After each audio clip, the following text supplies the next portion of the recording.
Palantay sa Israel pamati, gikan sa imong trono diha sa kirubin padan-an, dasiga ang imong gahom, ug umari ka aron pagluwas ka namo.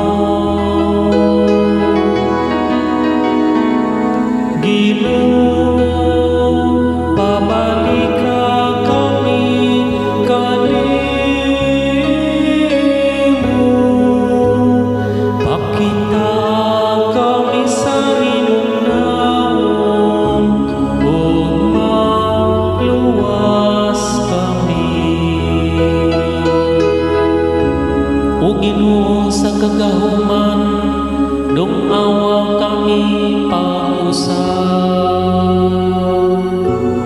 Gikan sa langit, ug tan-awa kami. At di manapagayo, kini para sa ug bantay ang itanom sa imong kamot nga tuo, ang anak sa tao nga imong gihimong makusgano.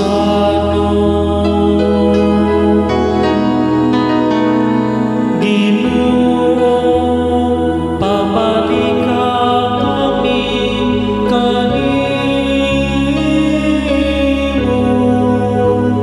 pakita kami sa imong naong, ug magluwas kami. Matabangan unta nimo ang tao sa imong tuong kahon, pinaagi sa anak sa tao nga imong gihimong makusgano. Unya dili na kami mupahilayo kanimo.